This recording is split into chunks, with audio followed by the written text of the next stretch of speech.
Eu começo hoje meu pronunciamento. Eu tinha feito duas indicações sobre iluminação pública, porque algumas pessoas me procuraram falando que nas imediações das PUNCs, Rua Flores do Campo e depois também no cruzamento da Avenida Tocantins com a Avenida das Indústrias. Nas imediações das PUNCs com a Rua Flores do Campo, o Miguel, responsável da Contrafo, que é contratado da Prefeitura, quando ele viu a indicação no site da nossa pauta na sexta-feira, ele já tinha ido com a equipe e já fez o conserto das lâmpadas neste local. Então, aqui, parabenizar e também, para ir falando hoje dessa questão da gente valorizar o trabalho das pessoas, parabenizar o Miguel, também o Tampa, conhecido como Tampa, que é da equipe do Miguel também, pela rapidez em fazer o serviço. E também aproveitar para dizer para toda a população, que pelo número, Prainha não falou o número, eu vou falar o número, Prainha, que ele deixou comigo, no número 3562-6600, falar com a Rose, isso para já tinha falado, né, colega? Que a Rose, o que acontece? Ligando nesse número, vou repetir o número, 3562-6600, a Rose ela faz uma ordem de serviço e assim eles ligam para o Miguel, para a equipe dele, da Contrafo, e eles vão até o local para fazer o conserto das lâmpadas e o que mais precisar. Isso foi feito no mesmo dia. Ele leu a indicação, foi feita uma ordem de serviço, despachou o funcionário para que ele fosse até o local. E através desta ordem de serviço, eles vão controlando também se o eletricista, enfim, se toda a equipe está trabalhando como deve. E eu achei isso muito bacana. População, quando precisar, então, façam da seguinte forma: liguem no 6600, falem com a Rose, providencie esta ordem de serviço para que a pessoa possa estar indo na sua rua fazer os consertos das lâmpadas, de fios e o que mais precisar. E aí, como eu tinha feito uma segunda indicação também, para a Avenida Tocantins e a Avenida das Indústrias, porque nesse espaço específico, as pessoas passam voltando da faculdade ou voltando da escola à noite, é muito escuro. Só que, por exemplo, neste local não há moradores. Então ele disse que a prefeitura, que a Contrafo, enfim, eles não têm como fazer nenhum tipo de conserto nessa região, porque isso precisa ser feito através da Enersul, porque não há moradores neste local. Então, o que nós vamos fazer? Eu vou encaminhar uma cópia dessa indicação também para a Enersul, para que eles tomem conhecimento e, assim, entrem em contato com a Contrafo e façam, então, os determinados consertos, porque, mesmo não tendo moradores, é uma via que todo mundo passa, é escuro e é perigoso. Estamos falando de segurança, então vamos cobrar isso também das nossas autoridades. Eu quero também fazer uma ressalva e um pedido especial, até amanhã pretendo procurá-la também, e procurar o Wilton e o Wanderson para a gente conversar sobre isso, é sobre os redutores de velocidades, ou também chamados de tachões, se assim preferirem, ou os quebra-molas na Rua E.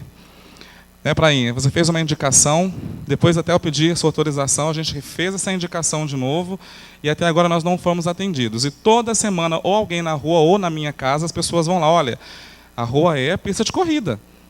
Os ônibus das usinas, as pessoas que lá passam na Rua E não respeitam. E, por exemplo, como eu tenho uma amiga que mora naquela rua, visitando ela esses dias, eu pude presenciar. É uma rua que tem muitas crianças, todos os horários do dia. Então, nós não podemos esperar acontecer um acidente, alguma criança ser atropelada, para a gente vir lamentar aqui, e aí sim tomar uma providência. Então, Prainha, fica aqui o nosso ensejo de que as pessoas lembrem de colocar também quebra-molas. Parece que a gente fica cobrando só isso, quebra-mola, quebra-mola, quebra-mola, mas é o que a população pede. É porque elas sentem que elas não estão seguras no local onde elas estão morando, na rua onde elas estão morando. Então, devido a isso, vamos continuar cobrando, pedindo quebra-molas para a Rua E também. Permita uma parte, Vossa Excelência, senhor presidente. A parte permitida. O presidente foi muito feliz, até porque essa semana várias pessoas têm falado, para mim, fala na Rua E, a Rua E, a Rua E. Então eu parabenizo o excelentíssimo presidente, até por lembrar, e que também que de repente um redutor, um quebra-mola daqueles mais longo, né, presidente? As famosas longo-faixas, né? Exatamente. Também. Inclusive, houve acidente de alguém já teve fratura de perna ali, naquela via ali. Muito obrigado, presidente. Que as suas palavras façam parte também do meu pronunciamento. Eu e a vereadora Rosemary Cruz estivemos na palestra com o doutor Evandro Pelarin, não poderia deixar de comentar, já que sou um educador e sempre nas conversas com os pais, com as famílias, O papo é sempre o mesmo, nós vamos continuar insistindo. E foi muito interessante o que ele disse na palestra, quem estava lá vai lembrar que, de acordo com o Estatuto da Criança e do Adolescente, o ECA, né, eles chamam de ECA também, a responsabilidade para a criação dos seus filhos, a educação dos seus filhos até 18 anos, é dos pais. E de mais ninguém. Então, às vezes a gente fala isso, parece que a gente está ofendendo as pessoas, mas a gente precisa refletir. E já que a responsabilidade é dos pais, e é lei, essa lei precisa ser cumprida. Então, a partir do momento que os pais estão deixando de educar os seus filhos para que a escola faça isso, ou a creche faça isso, ou qualquer outra pessoa faça isso, ou a Xuxa, ou os programas de TV, etc., nós estamos descumprindo uma lei. Então, nós precisamos começar a analisar isso. Mas se a lei é clara, os pais precisam ser punidos também. Está aqui o Cícero enquanto diretor, eu enquanto professor, Sônia, Tânia, a gente sabe muito bem a dificuldade que é quando a gente vê um aluno com problemas dentro da sala de aula, se a gente faz um histórico, que é o correto que a gente faça para analisar a vida do aluno, você pode ter certeza que tem algum problema familiar em casa. Algum problema familiar tem. E aí ele vai refletir isso na escola. Não estou dizendo com isso, também não estou me isentando da responsabilidade de educador, ou até mesmo de cidadão ou de vereador. Mas estou apenas dizendo que ele reforçou isto lá, que é lei. Até os 18 anos, os filhos, concordando ou não, tem filhos que se rebelam, não querem ser educados pelos pais, têm vergonha dos pais, até mesmo humilham os seus pais também, mas a lei é clara.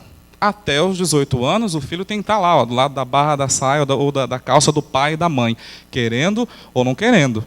É lei. E isso precisa ser lembrado. Aqui aproveito para também parabenizar a professora Catiúcia Nogueira, nossa parceira nos assuntos. Ela está sempre com a gente, dando ideias e nos enobrecendo com a presença e o trabalho dela. Ela foi até mais drástica no comentário, mais rigorosa, e eu concordei também, quando ela disse que, a partir do momento que você não está disposto a educar os seus filhos, não os tenha.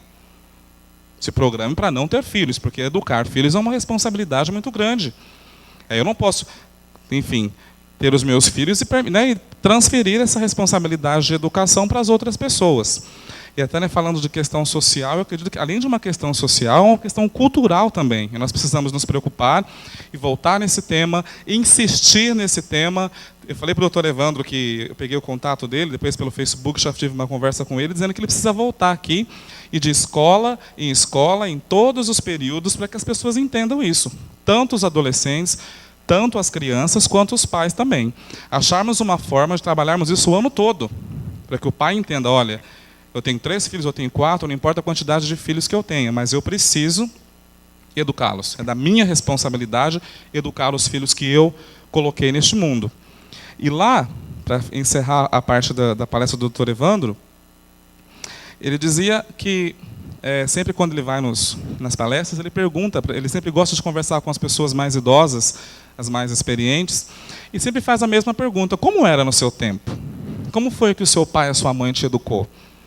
Porque hoje está tudo tão liberal, e no seu tempo? Hoje as pessoas reclamam, né? Enfim, ou então no seu tempo as pessoas reclamavam tanto assim também. Como era no seu tempo? Como o seu pai e a sua mãe te educou? Você não gostava disso? Isso te fez algum mal? Você chegou até onde você chegou hoje devido à educação rigorosa que seu pai e a sua mãe te deu? Isso te trouxe algum transtorno psicológico, emocional e assim por diante? Então são valores que a gente precisa estar resgatando. E aí, foi algo que me impactou muito. O seu Elo Ramiro também esteve lá e falou sobre essa questão também do trabalho, a importância do adolescente trabalhar. E, enfim, aí os direitos humanos são contra, enfim, o Ministério do Trabalho também, gera sempre um monte de polêmicas que a gente precisa discutir melhor esse assunto com toda a sociedade também. Porque quando fala que vai dar trabalho para o adolescente vai trabalhar, mas ele disse bem claro, não é a criança, isso não é um trabalho escravo.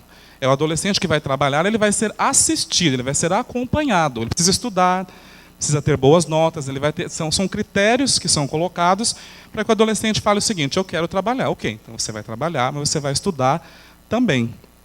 Então aqui deixa esse apelo a todos que nos acompanham, que a gente precisa voltar a falar mais sobre família, mais sobre educação, e relatando esses fatos.